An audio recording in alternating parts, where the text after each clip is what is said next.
Welcome to SheVentures. I'm Doria, co-founder of CentSai. Listen to women who take risks, build community, and get shit done. Recording from Madison Avenue in New York City. Today's show is brought to you by Audible. Audible is offering our listeners a free audiobook with a 30-day trial membership. Just go to audibletrial.com/SheVentures and browse the unmatched selection of audio programs. Download a title free and start listening. It's that easy. Go to audibletrial.com/SheVentures to get started today. A few years ago, while working at one of the largest mutual fund companies, today's guest watched a woman fill out the lengthy 15-page application to sign up her child for a college savings plan, otherwise known as a 529 plan. This sparked an idea. What if people could sign up for a 529 plan painlessly? This mother of three pivoted to entrepreneurship with the goal of making families more financially literate when it comes to saving for their kids' education. She holds an MBA from UCLA, is a certified financial advisor, is now the founder and CEO of her brainchild, UNest, an app that allows anyone to start saving for a 529 plan in minutes. Ksenia Yudina, welcome to SheVentures. Hi, Doria. Thank you for having me here. It's a pleasure.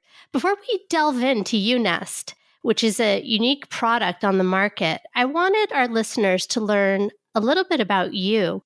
Where did you grow up? I grew up in Russia. I came to the United States when I was just 18 years old to kind of build my own future without my parents and pursue the opportunities that this country presents. Okay, so you took a big risk right there, leaving your country. Yeah, I always was like a risk taker, I guess. Did you leave brothers and sisters behind as well? Yeah, I have an older sister. She's still there in Russia. Okay. And was it the education here that brought you here? Yeah, it was actually kind of a short summer program for students. I just finished my first year at university and I was supposed to come here and kind of work at the lower paid jobs and go back to Russia. And when I came, my first destination was Florida. And of course, I just fell in love with the country. I fell in love with people. And I realized that, probably my future here is going to be a little better and the educational opportunities are, better. And, the career-wise, I will not be dependent on my parents or anyone else. I basically can just be in control of my own future. So that's why I decided to stay. That's a great reason. Who or what would you say was the greatest influence to you as a child and why? I would say it was my dad because he always, he believed in the power and value of education. And he always told me that the best investment you can ever make is in yourself, is in your own, brains. And that's what kind of motivated me to pursue my undergrad degree, to get my real estate broker's license, then my MBA, and then a CFA.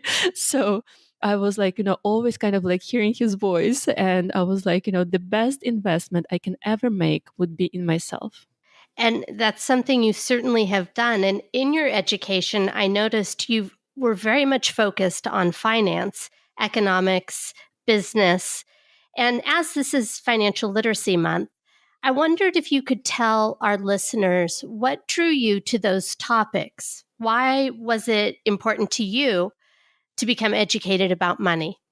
The first job that I kind of officially took here in the United States was at a mortgage company. And at that time, I was 19 years old. I still didn't know like what exactly I want to do in life. I kind of wanted to be in business and economics. But when I took that first job at a mortgage company, I quickly realized that I loved the finance part of the mortgage business more than I liked the real estate part. And I just became very passionate about finance, about numbers, about financial planning and asset management. And I quickly realized that this is the career I would like to pursue. And what was it about it specifically that interested you? So, working at the mortgage company, I just realized that you really need to be educated about money to take care of your financial future.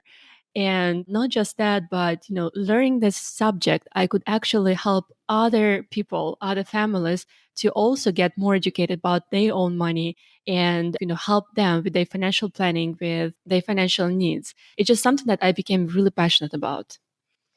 It's great to find your passion when you're young. You spent the earlier part of your career at one of the largest, if not the largest, it might be 529 plan providers. Hmm. How did that job and how you saw the industry working at that time spark the idea for UNest?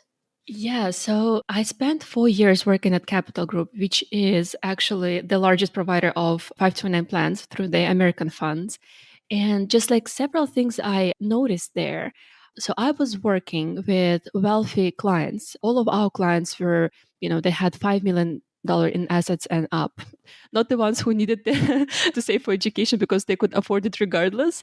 Right. But a couple of things that I noticed is that, first of all of those clients established 529 plans with our help for a couple of reasons. First, because they could afford us as financial advisors.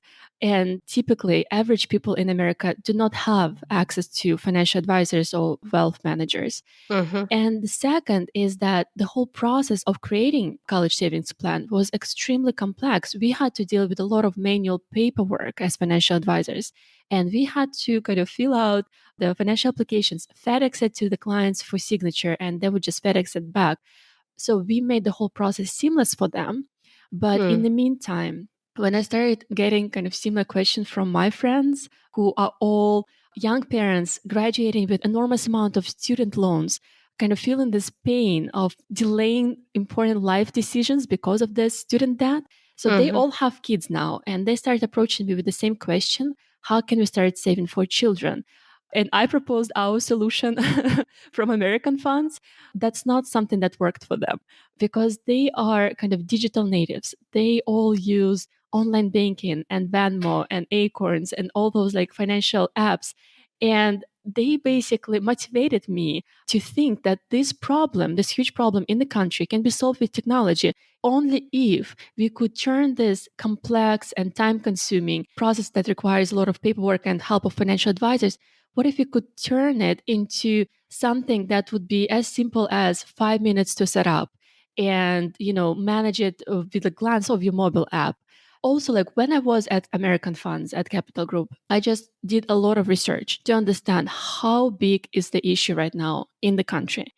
Mm-hmm. And one thing that I realized is that 70% of people don't even know that 529 plan exists. Mm-hmm. Probably like one of the reasons is because the name of the plan is so confusing, right? But also like another reason is because a lot of people just don't have access to financial advisors who would tell them about the benefits, tax benefits, and about 529 plans. Right. And then second thing that I quickly realized is that even those who know, a lot of times, even the most educated people like lawyers and doctors and nurses, they don't know much about finance and investments to be able to set up 529 plan on their own. Absolutely. They just like so intimidated by the complexity that they oftentimes just give up. It's funny you say that, and I'll probably get in trouble for saying this, but my mom was a CPA. And one of the things that she always told me was that doctors were actually some of the worst clients that she had because they Right. really knew nothing about money. They just, they worked hard and they made good money, but they didn't Mm-hmm. necessarily know how to manage it. So Yes. I do think there's a point to that. And then, for everyone else who is struggling day by day, as you mentioned, millennials that are now coming up with huge amounts of student loan debt, Mm-hmm. $1.4 trillion and counting. Mm-hmm. And as you say, trying to figure out how are we going to save for our children's education when ours was so expensive? Mm-hmm. We need to be able to understand how to do that.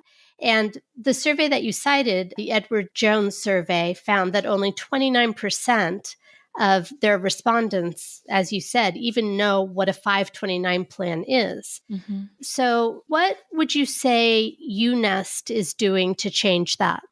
So we're doing a couple of things. So first of all, our mission is to educate people about benefits of 529 plans, about college savings.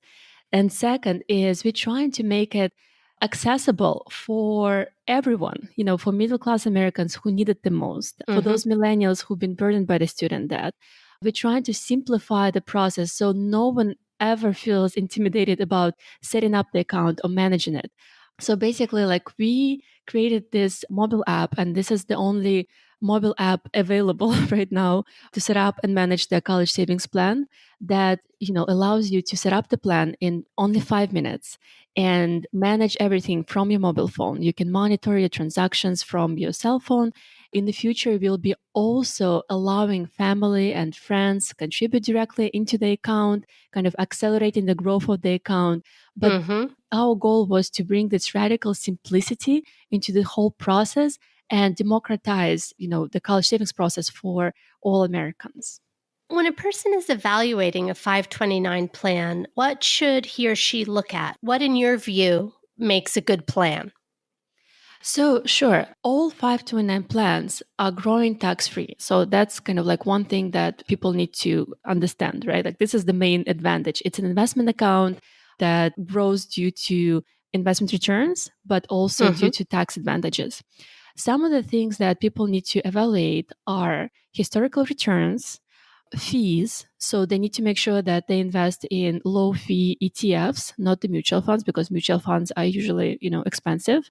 Who's the investment manager behind the 529 plan? So we partnered with Invesco, which is one of the largest investment management firms in the United States. They have amazing reputation and they are a very stable firm.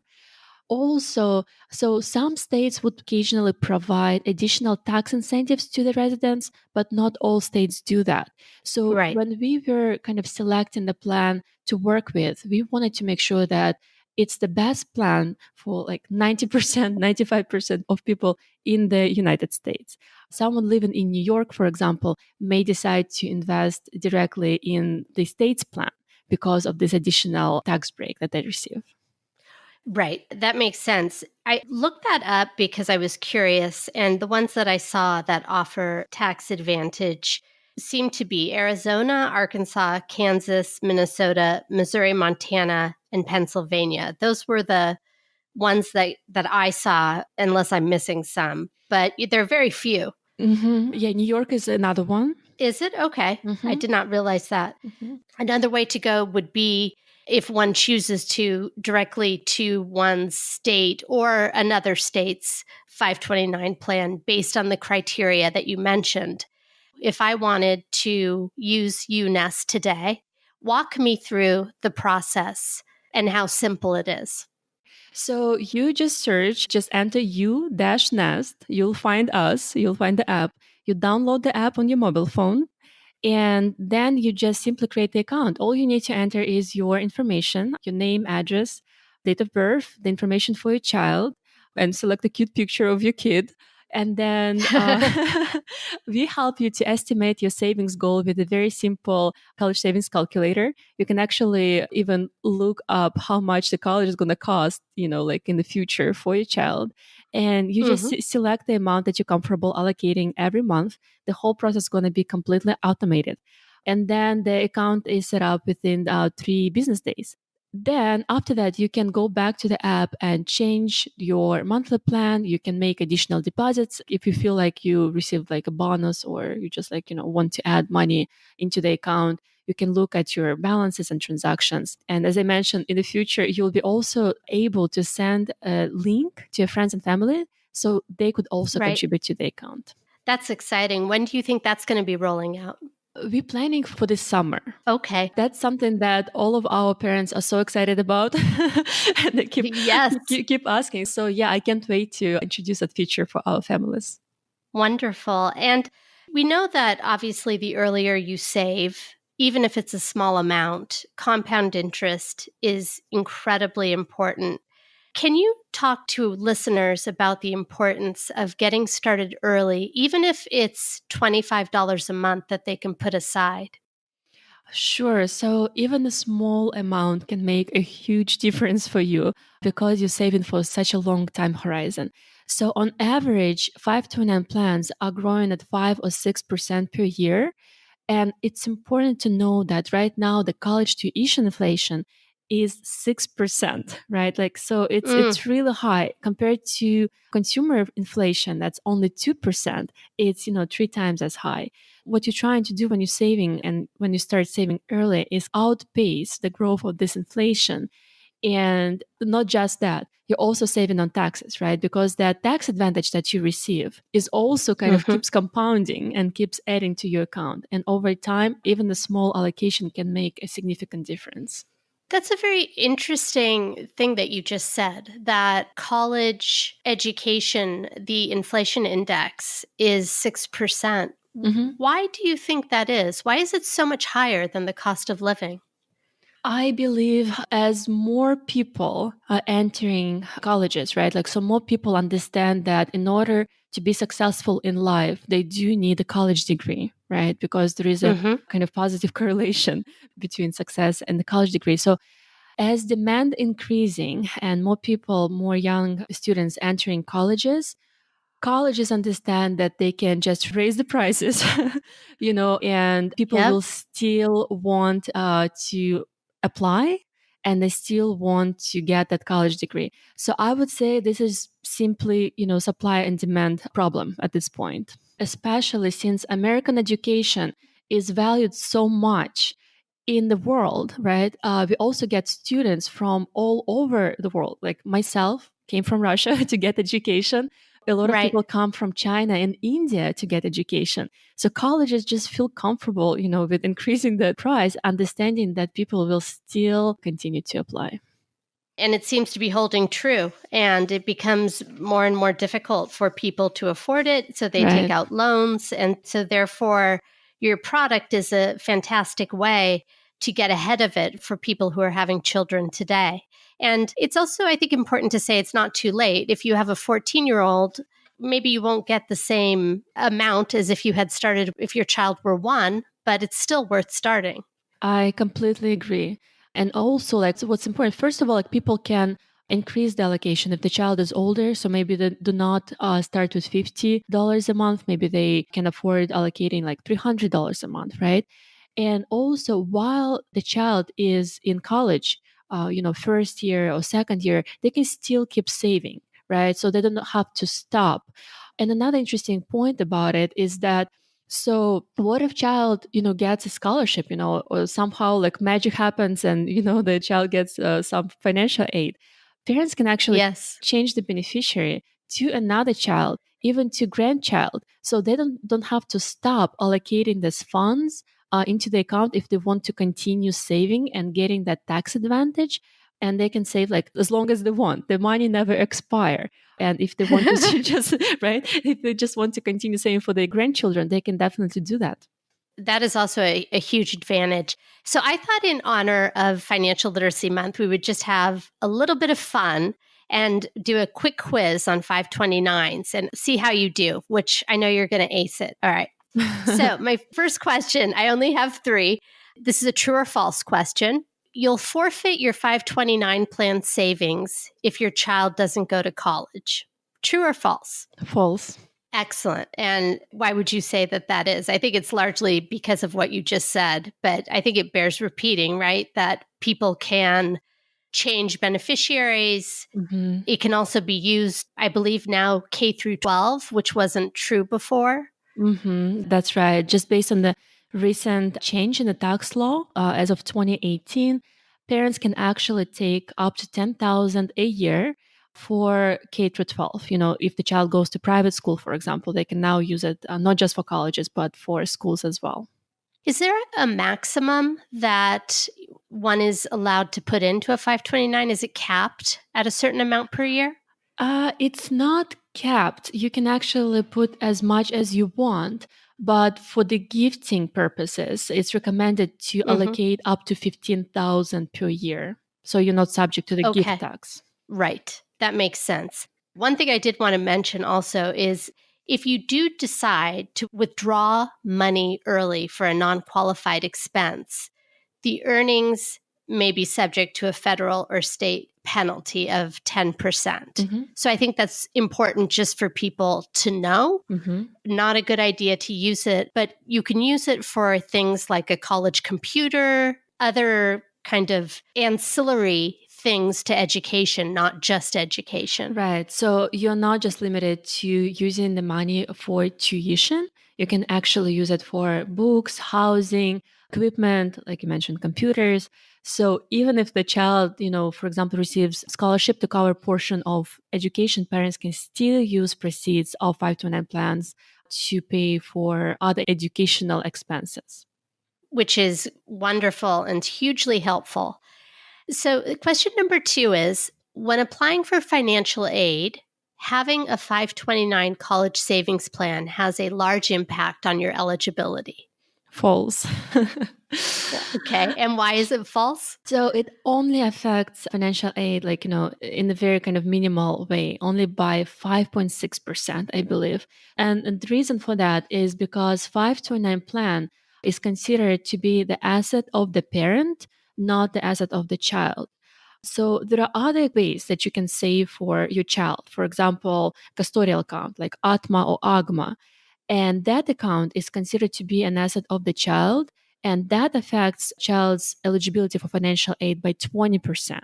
So Wow. 529 plan is actually a great way to save for education and not affect eligibility for financial aid because it has a very, very minimal impact. And I think that this is something that a lot of people don't know. I didn't know this before doing the podcast. I always had thought that my daughter's 529 plans were going to be kind of a problem or count against them in terms of scholarship money. And it turns out not to be true. It's 5.6%. Right. And actually, this is the impact on financial aid. For scholarship, it's actually even greater because if your child does receive a scholarship, you can still take the money out of 529 plan, the same amount equals to what child received for the scholarship and not be subject to any penalty. So you kind of like foregoing the tax benefit, but you're not subject to this 10% penalty on the earnings. Oh, that's fantastic to know as well. See, I'm learning so much from you. Thank you. You're welcome. Okay. Question number 3. You may only invest in your state's 529 plan. False. So you can invest in any state that you'd like. And like I mentioned, you need to look at the variety of criteria, not just, tax benefits that your state offers, but also at returns and fees, because a lot of times, even those additional incentives are offset by higher fees or low returns of your own state. Not just that, but you can also have multiple 529 plans. So for example, you're not sure which one to pick. You can open 2 or 3 529 plans and just see how they compare to each other over time. And then if you select one that's kind of best performing or easier to use or, for any other purposes, you can roll over all of them into one 529 plan. And that's a non-taxable event. Oh, that's interesting. So it's like an IRA. Yeah. You can roll it over. And you could do that for the same child. You could do 3 for one child and see which one performs best and roll it over. Yes, exactly. Okay. Fantastic. So now that you have been doing this for about 1.5 years, right? What would you say is the biggest misconception that you hear from people about 529 plans, of those who actually know what 529 plans are? I would say that the biggest misconception is if my child doesn't go to college, I'm kind of losing this money. So people don't really understand what happens if the child decides not to go to school because, it's a long-term investment, right? We don't know the future 15, 18 years from now. We don't know what's going to happen. And I just try to tell them look, there are so many options. So first of all, you have another child, you can always change beneficiary to another child. Second, if your child decides to change, his or her mind in the future, you can still use the money because it never expires. You can still use the money for graduate degree. And lastly, worst comes to worst, and you do need to take the money out, in 15 years. What's the worst case scenario? You can still do that. Yes, the earnings portion is going to be subject to 10% penalty, but since it's an investment account and it grows on average 5-6% per year, chances are you already accumulated so much that it's still much better than just holding the money in your savings account, in your bank account. Absolutely, which pays next to nothing these days. Right. That's a great point. And I do think it's one that weighs on people's minds because, as you say, and people don't really want to talk about it, but you don't know how your children are going to turn out. You don't know, necessarily what their interests are going to be. If you're going to, you always want your children to do well, but they may choose something that you don't support at all, in which case, what age is the child able to access that? Or are the parents or the people who start the account always in control? Yes, parents are always in control. So if you compare 529 plan to the custodial account actually belongs to the child once the child reaches 18 or 21 years of age.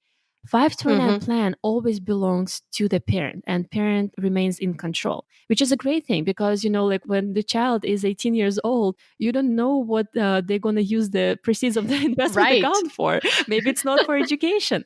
And that's like another reason to establish 529 plan, because it's such a great motivation for the child to actually do the right thing and pursue the college degree and use the money for education as opposed to, some other expenses that's on distractions. Yes, distractions, exactly. And I was thinking that it might be worthwhile with at least high school aged kids to show them the 529 plan because it's an opportunity to teach them about financial literacy. Yeah. And how it's growing. Absolutely. I think, they need to understand the power of compounding, the power of interest, the power of tax savings, and kind of understand that investments are kind of long-term game and that over 15, 18 years, small allocations can make, such a huge difference because of all those things that's kind of like taking place on the background. And I am a big believer that everyone needs to understand investments and everyone needs to be kind of being able to take care of their future and invest for the long term. Yes, I completely agree. And I think that in America, we're a very debt-driven society and not enough emphasis is placed on savings. So I'm trying to think of a downside to a 529 plan. I'm coming up short. Are there any that I'm not seeing? In terms of the downside, I would say that if you take the money out for kind of unqualified educational expenses, as we already discussed, you may be subject to 10% penalty. So you're supposed to use it for the right purpose. Sure. And other than that, seems like a great vehicle for savings. Right. Yeah. I'm a big believer in 529 plans, and I can't even say enough of how many benefits families are getting using them. It's just too unfortunate that not so many people are aware about them. Yes, which is something that I think you're working on and a lot of other people, CentSai included, are working on to make people aware of them and how little you really need to start out with to get it going. True. Now, in terms of UNest, I know that you're unique in the fact that you're an app. Is that your chief competitive distinction in the marketplace, or do you have others? So we are an app, but we also play a role of a financial advisor. So we actually help parents select the right allocation, the right investment portfolio for their kids, so they don't need to do it on their own. And we make sure that the plan is optimized behind the scenes and it automatically rebalanced. So the allocation becoming more conservative as the child approaches college. So parents don't need to go back and think about, do I need to change the allocation? Now my child is older. What should be the appropriate mix of equities and fixed income? Because like I'm saying, not so many people know enough about investments. So our goal is to actually not just become an app, but be a financial advisor of choice for those families. The way we're starting is from college savings, but we have, great plans of introducing other things on our platform, like life insurance and retirement savings in the future. So everything in the financial world can be simplified with technology. At the end of the day, I'm thinking that we should strive to make financial services as simple as using Amazon. It all needs to be digital. It needs to be online. It needs to be very convenient, very simple, and not expensive. So you can put your 529 plan in your cart and check out. Is that Yeah, just like Amazon? exactly. And another thing to note is that traditional financial advisors, when they help you establish 529 plans, they cost a lot of money. So they either charge you per hour, which is like, $200 to $300 per hour just to get educated about 529 plans, or Mm-hmm. they are compensated on very high commissions. They have Right. front loads and they have trailing commissions, and a lot of people are not even aware about those. So what we are striving to do is not just bring kind of radical simplicity to the process, but also make it very affordable for people. So our fee is only $3 per month. It's kind of our Mm-hmm. advisory fee. And what's also interesting about us is that we now have a special promotion for families until May 29th, which is National 529 Plan Day. Yes, it makes sense. Right. So all of the families that sign up with UNAS before May 29th now get 3 months free account management, just so they could experience the app, fall in love with it and understand how amazing it is. That is a great incentive to get started. I wanted to transition because we also are about women in entrepreneurship, a little bit about your pivot, which is that you were at a stable job and you decided to solve a problem that you saw. How has it been, that transition from a full-time job to motherhood to first-time entrepreneurship, being a wife? How is it managing all of that?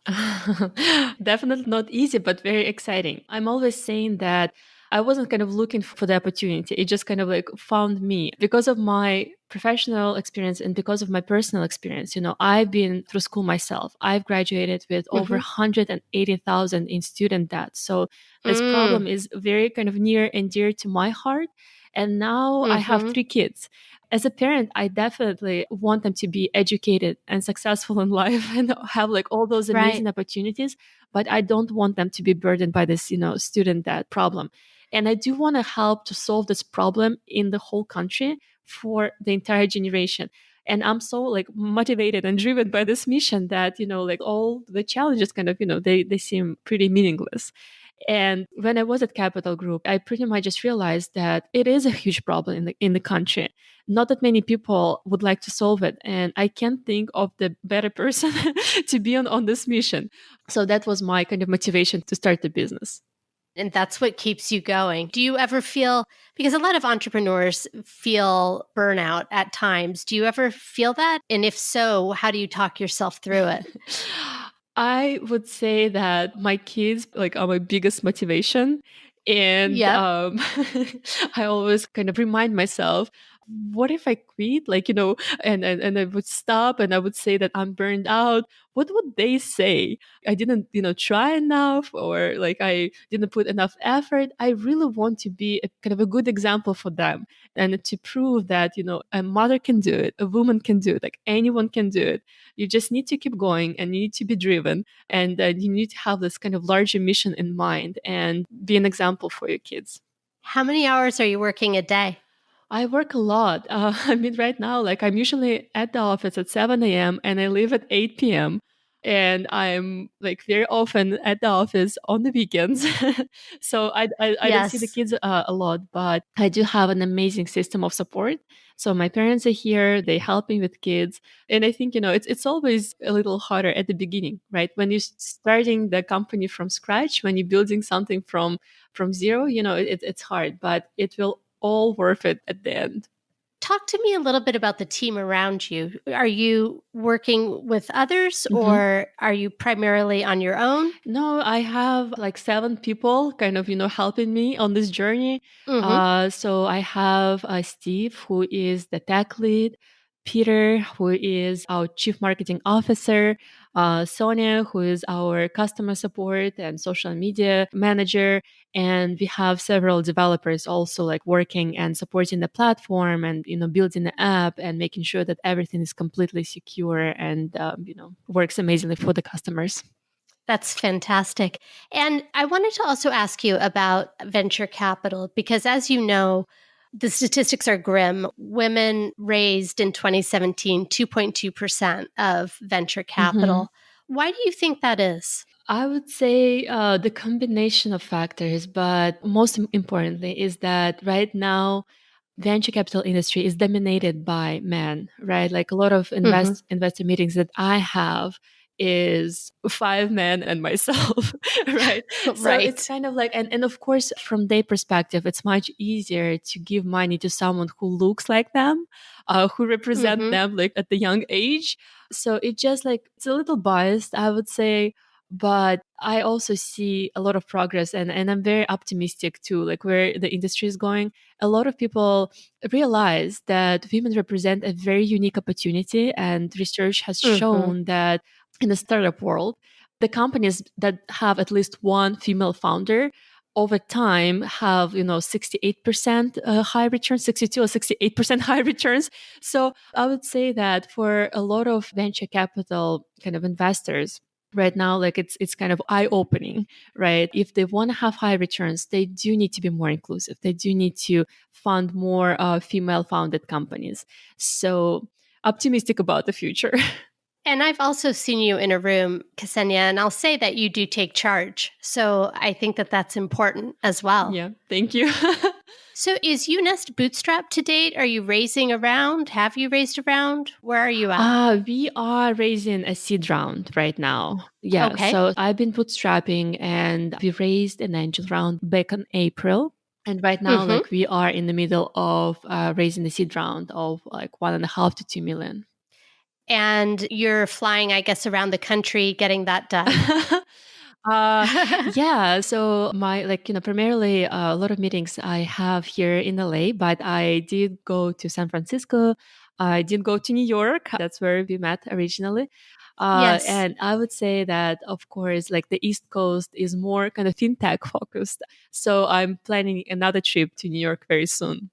That's wonderful. I've always wondered, and I want to ask you this because I don't have the perspective of West Coast VCs, but I've wondered, and this is a huge generalization, I realize, but would they perhaps be more motivated by unusual ideas, whereas New York is very much fintech, revenue bottom line. Even if you're a startup, you have to be making X amount of dollars out of the gate. Is that my perception, or have you noticed differences in kind of the culture of VCs across the country? I would say that in LA, VCs would like to see more traction. I didn't Hmm. realize it's the same for New York, but but they definitely kind of like results driven, would like to see some revenue, would like to see some traction for the seed stage companies. And I think, that's just generally where we are at the cycle, like people Right. investors just like would like to take less risk. In San Francisco, I would say that valuations are much higher for the companies, and it's much easier to raise around, with idea and the deck. In Yes. in LA, the valuations are lower, and investors are kind of more conservative. Not sure, like in terms of like if they just motivated by unique ideas. I would say that a lot of founders have some sort of unique ideas and big visions, right? So it's kind of like hard to say. One thing that I observed is that it's much easier to raise money when you are a repeat entrepreneur, when this is not your first company and you've built something before. Yes. And when you are a first time founder, it's a little harder. Like, even if you are incredibly qualified and you have all those credentials and, CFA and MBA and, all those things, behind your belt, it's still much harder because the Right. validation for VCs is, have you ever built a company before? Did you have a successful exit? So you kind of like need to work a little harder to prove yourself. Yes, I think that that is definitely true. What advice would you give to other female entrepreneurs based on lessons that you've learned this time around? I would say that just be aware of those kind of biases that are happening in the industry. Just like be honest about this industry being represented primarily by men. And the way to conquer this whole bias is to surround yourself with mentors and advisors, just with some powerful men, right, who've been through this before, and kind of like get them support you and back you and make the introductions and put you in touch with the right people. So I would say, like, don't try to fight the industry, just be kind of open and just try to leverage it to your advantage, meaning just, find the right advisors and mentors who would help you to open the doors. That makes sense. And it's something that I've heard over and over again is networking as much as possible with the people that are going to help you. And strangely, yes, men or women that are well established are certainly important, but I've also heard really great things from people who I wouldn't, where I don't necessarily think I will. So it's interesting how you never know where you're going to hear something that you need to hear. No, definitely. And I would say that building the company definitely takes a village. Yes. It's a hard journey, but having those people, who support you and encourage you and believe in you, it's extremely important. So networking is a key, because it also takes time to find the right people for your team. Yes. As your investors, I mean, like, even the investors, not all investors are created equal. You kind of need to find your perfect match, right? Yes. So that's why, networking and talking to as many people as possible is definitely the key. Couldn't agree more. If you could just tell us one more time about the great promotion that you're offering right now and where our listeners can find your app. Yeah, definitely. So what we're offering is 3 months free kind of trial for all of our families who sign up between now and May 29th, which is a National 529 Plan Day. And the way families can find us is either in the App Store. So they can just, search by U-Nest in the App Store, or by going to u-nest.com and downloading the app from the website. We also have a lot of great educational materials on the website, and I welcome anyone to just go to the website and kind of browse around and read a little bit more about college savings, about benefits, and about how our app works and how we can help to save for your kids' future. Fantastic. Thank you so much for being on, Ksenia. Oh, thank you so much, Dora, for having me. I really enjoyed the conversation. You've been listening to SheVentures. Like what you heard? You can find us wherever you get your podcasts. Be sure to subscribe and sign up for our newsletter so you never miss a show.